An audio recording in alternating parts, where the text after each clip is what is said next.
Hello and welcome. It's tax season, one of the scariest times of the year, so I figured I would play a scary game here in this scary room with spooky candles and such. So, this is Resident Evil 2. This is actually the first horror game that I ever played, at least more than a little bit. Now I've played this game a lot. I have S ranks on most of the playthroughs, but you'll notice there's some missing, and that's because I hate hardcore mode, and it makes me sad. But in order to fully complete the game, I need to do this. So I figured, might as well get myself to at least start it by getting a good chunk of it started, a good beginning here in this stream. So that's what I'm going to be doing. I'm going to be explaining as I go kind of what's going on. We're going to be playing the second playthrough, the B route, as most people call it, and we're playing as Claire because Claire's the best, and we're playing hardcore because that's the kind of guys we are, So this is Resident Evil 2 2019. So this is a remake of a game from the 90s. I believe it was 98 or something like that for the PS1. So obviously this is not a PS1 game. This looks very nice. But it basically took the story and the characters and the general gist of the game and remade it with great graphics, great gameplay. Love this game a lot.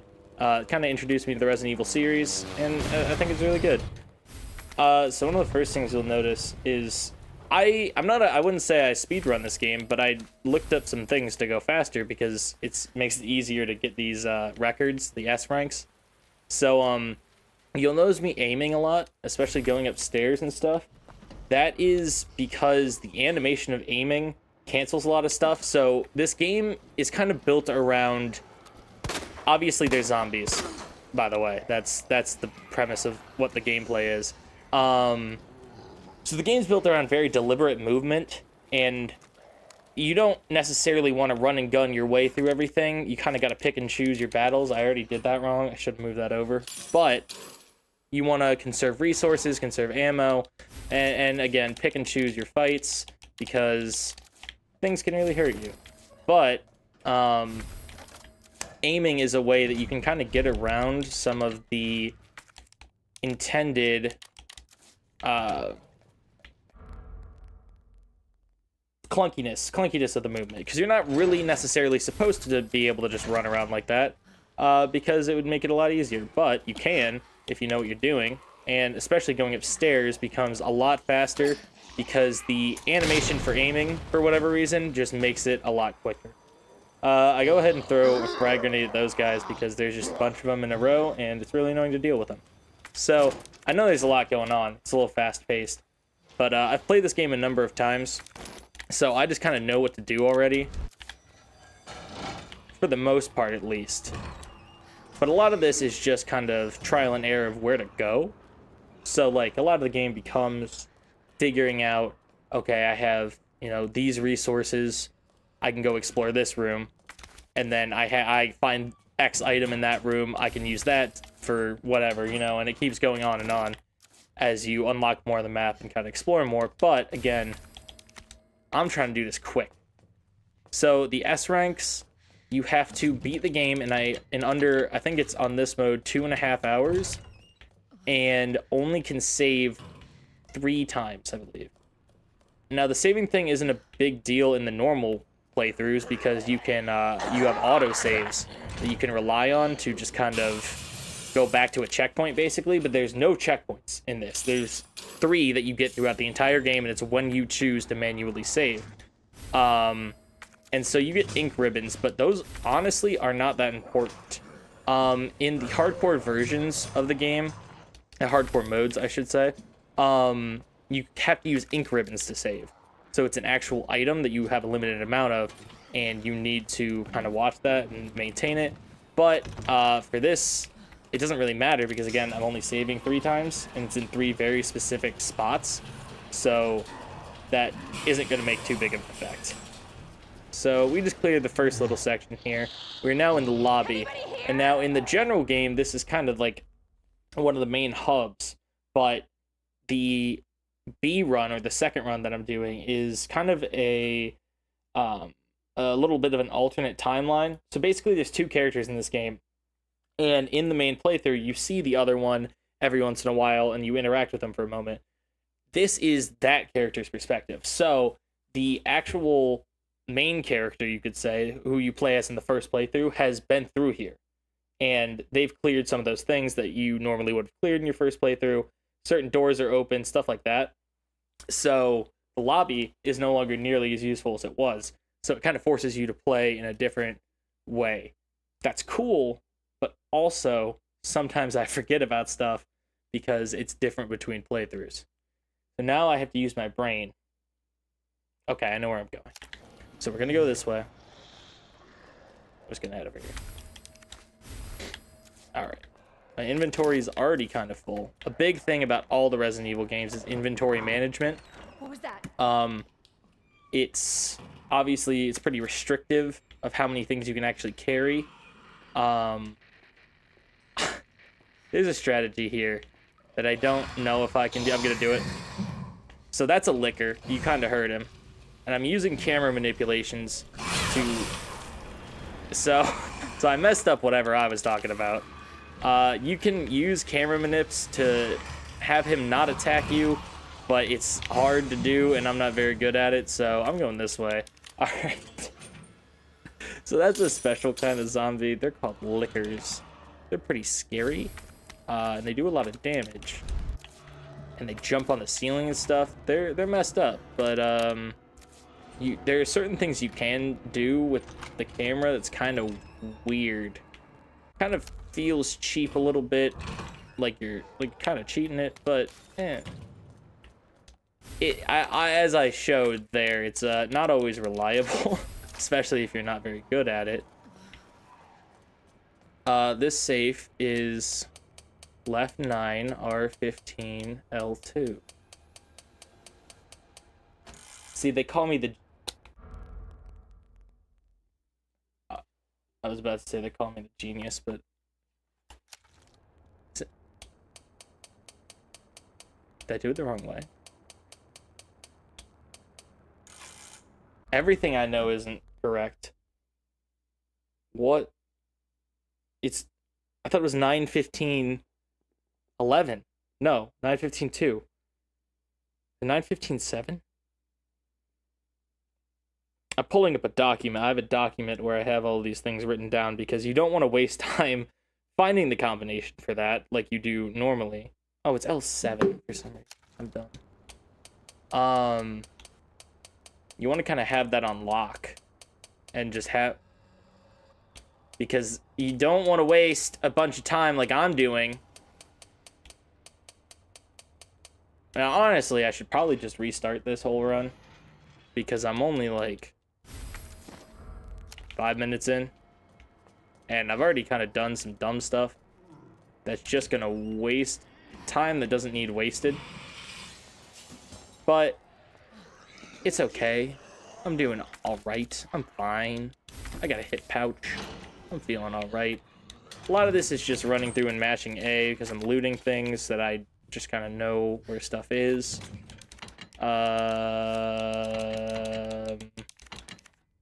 That's fine.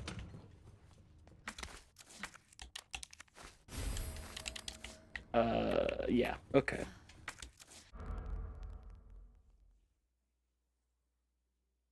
Up the stairs, and then I go to the library. Okay.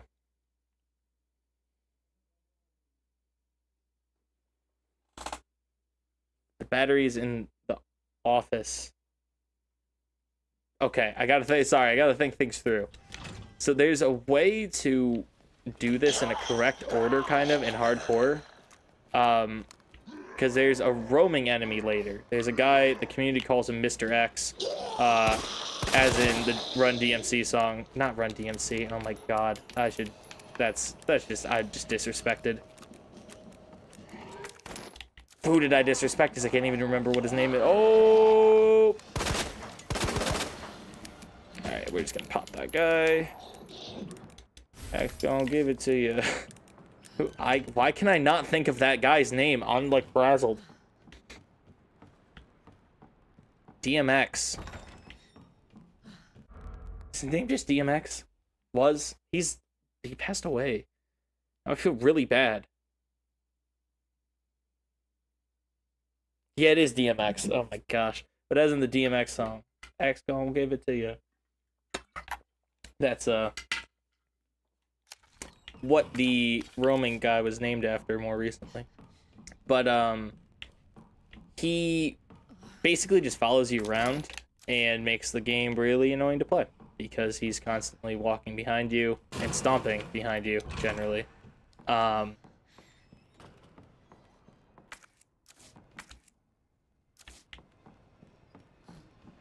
Oh yeah, okay. This is right. I thought I forgot something like majorly important for a moment. We're gonna go here, we're gonna grab this guy's knife. Knives are actually really important in this run. Because it's the main way of dealing damage to bosses. Because they made it kind of weird how the knives work. And they can hit multiple times. It's a weird messed up system that I don't question, I just kind of use it. But the Stalker Man doesn't show up till much later in this playthrough, which means that you can kind of just ignore him for a long time. Or if you route it correctly, you can not ever have to interact with them. Ooh. Oh, wait, that's kind of useless. Just throw it away. That guy's annoying, but I want this key card. He might hit me on the way out. Oh, he got me. Okay, this is actually okay. So I got knocked into yellow health and not red health because I had actually some defense stuff on. But that means that I have to really think about where I'm going right now because it's, as I said, it's different. What did that even get me? Wait. Why did I come over here? This...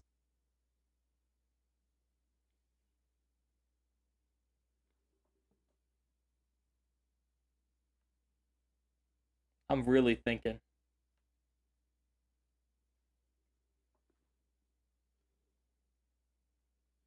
Hold on. I have to route something in my head as I'm going here. As soon as they're stunned, you can kind of run past them.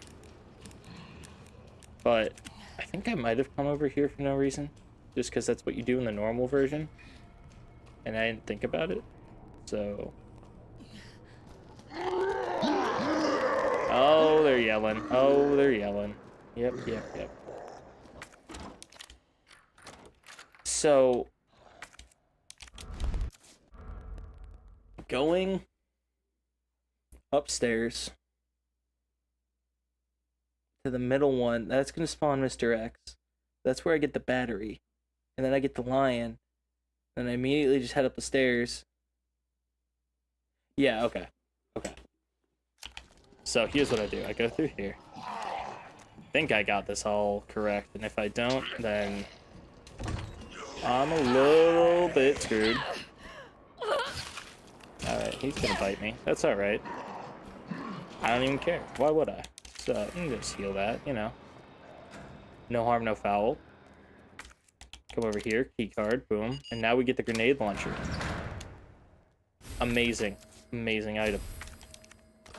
That's going down there. He's going here. He's going there. Okay. So there's this guy. We're going to lead him over here once he walks towards us. Should be a second guy that comes in behind him, which actually makes this really annoying. Yeah, because sometimes this guy will start to come up on the other side. Because he takes too long, which he did this time.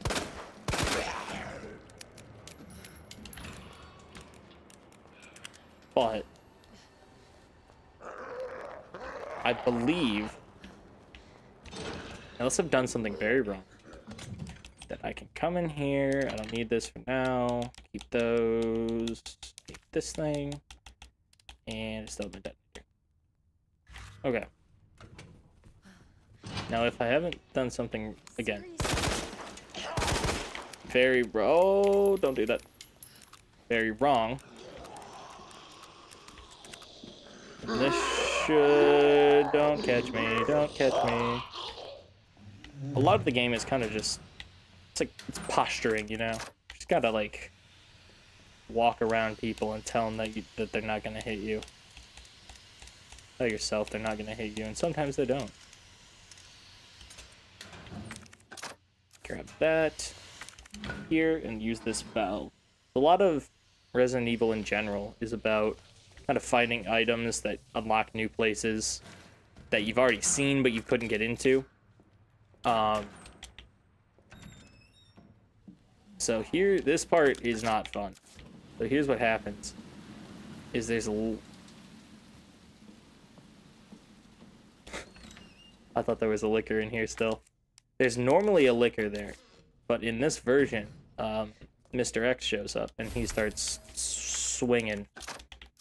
And I mean that literally. He's a big dude with like gray concrete kind of skin, and he just swings at you. Like prime George Foreman, just boom, boom. And if you get caught by him, it's pretty bad. He is really strong. Especially in this mode. In the normal one, you can kind of get punched by him and then just like stand up and not... I didn't need to throw away that herb at all. Well, that was a waste. Oh, yeah. So I'm going to walk out of here. There's going to be a liquor, and Mr. X should be down the hallway.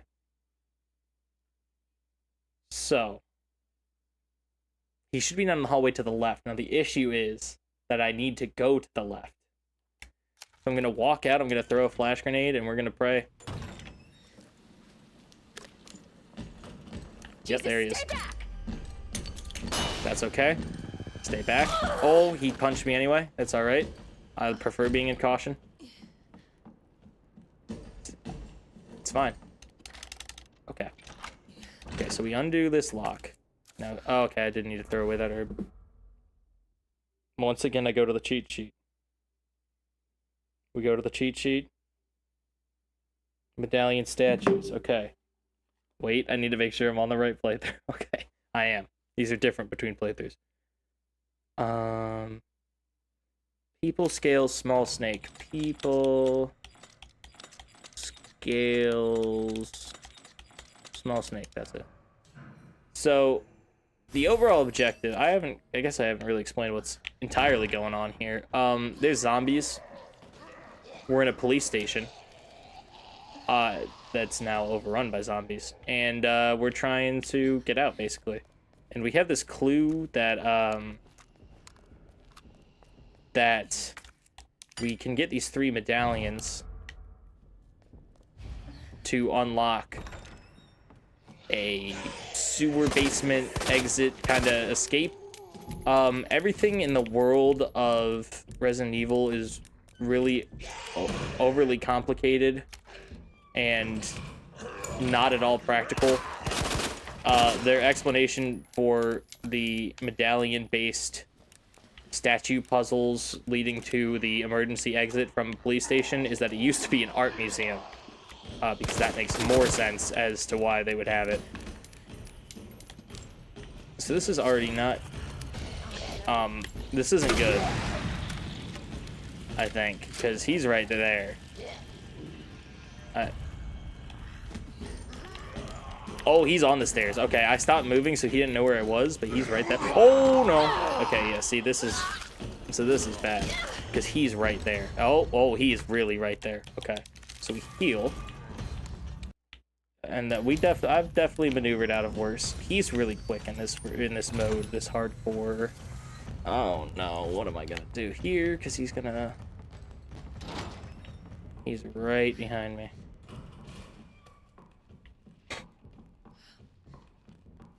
So now we get to play footsies with a 7'5" concrete man.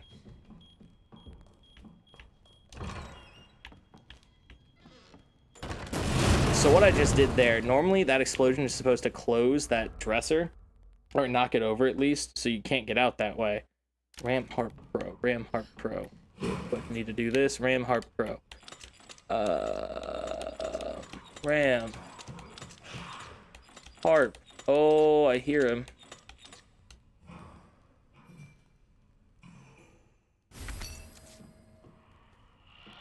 We're moving really quiet. Just taking our time. Because I'm not really sure. Go, go, go where the enemies are. Okay, so by going through that door like that, it actually stops it from closing. So you can just walk back through, which this is way faster to get to where we're actually trying to go. That guy is walking way too quickly. But there's zombies here, and yeah, we're in like an abandoned art museum, and that's why there's all these crazy puzzles. It doesn't really make any sense, but that's what all the Resident Evils do, so I like it. They don't take themselves too seriously. That's why, like, it's a horror game, but like... Okay, got that. It's a horror game, but like, is it? Can kind of be argued. It definitely is, but they're not as focused on horror as something like Outlast maybe is. That guy, he's just over there. He doesn't really know where I am. But it doesn't matter, because once I get through this, he can't follow me down here anyway.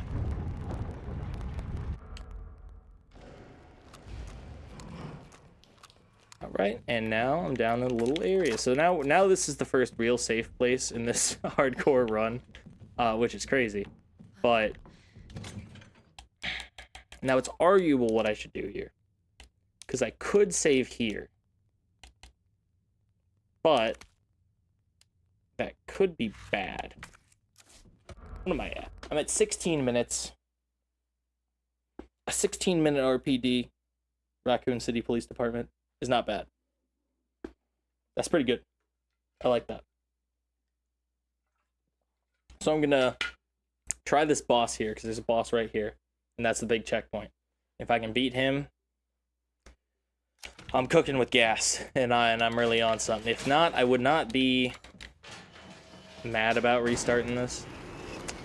Just because, I mean, it's a fine run, but it wasn't amazing. There's a few times I got tripped up or forgot where I was going that I could do better. Just because I haven't done it in a minute, but, you know, it's not bad. It's not bad. Again, that moves faster. I'm not great at it, but that is faster. Grenades are really strong, so I want to put that on. And knives are only strong if you don't get grabbed. So, like, a lot of the other items, like flash grenades, frag grenades, knives, you can only use as a counter option. Like, someone grabs you and you can use it to get out. But you can also use them just in normal gameplay, and they're really, really good against certain enemies. Okay, so I know I just skip forward to a lot. There's a man made out of flesh, and he's got a giant eyeball on his shoulder. You can't really see that part yet.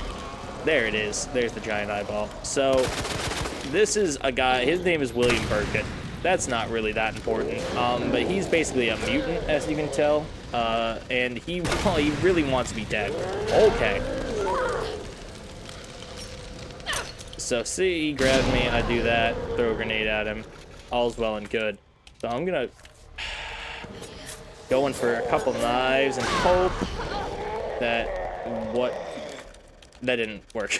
Okay, that was not what I was hoping for. What I'm trying to say. Uh-oh. See, I'm kind of flying by the seat of my pants because I don't really know how to do this fight in hardcore as much as I do the normal one. Because you want him to fall over. At some point, he staggers and he goes down on one knee, and that's when he's weak. And I really would like that to happen, but it doesn't seem like it is right now, which, oh, there it is, there it is. No, that's not it. Nope, that's not it. That's really bad. That's really bad. Okay. That was my main damage dealer. Uh-oh. This is not good. Okay. Okay, this is really not good now.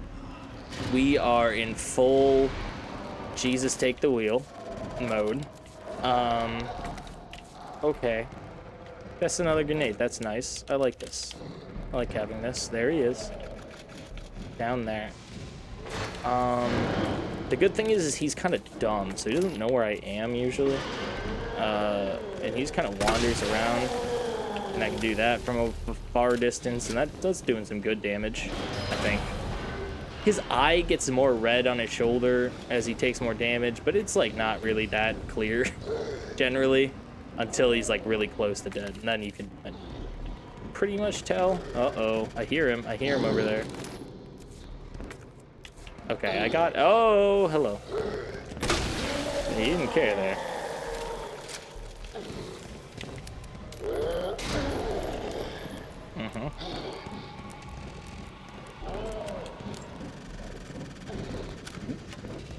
Okay, I'm going back to fire. I have two, oh, there's two kinds of rounds for my grenade launcher.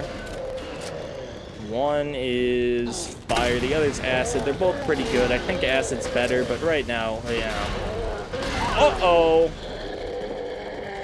I don't think he should have swung 18 times. I think swinging 17 would have been perfectly fine for the balance of the game. I'm gonna write a letter. I'm gonna write a letter to Konami, telling them, or Capcom. That's it. Boom. No knife. Birkin down. And with some good grenade launcher ammo left, 20 minutes. Not great, but definitely on pace for what I want. There's this little kid, by the way. I was saving her in this whole thing. There's a lot that's kind of fallen through the cracks story-wise, but not really. You know, it's like there's a bunch of stuff going on about some evil pharmaceutical company, but like I'm here to kill zombies and stuff, so that's what my main objective is, and that's what we'll stay to. It is moving. Scary. Yeah. The game was originally, or it is Japanese, so it was originally in Japanese. So there's some times that they just talk where it's not great, but it's, you know, it's not the best translation, I believe. That's what I've heard, is it's not like, it makes more sense if you're from there, you know, and hear it in its original language.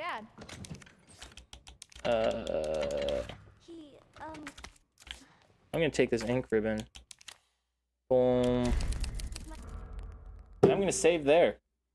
21 minutes for the first fight against G. He's called G. About a third of the game. Maybe a little less than, but first big section, and in convincing fashion, I'd argue. I mean, don't have a lot of healing items coming out of it, but I'm set up pretty well on ammo. I haven't had any big struggles. Forgot where I was going for a bit, but just kind of played through it and adapted in real time. I think that was a great session and a great start to this run that at some point I'll have to get around to finishing finally to complete my wall here of S ranks.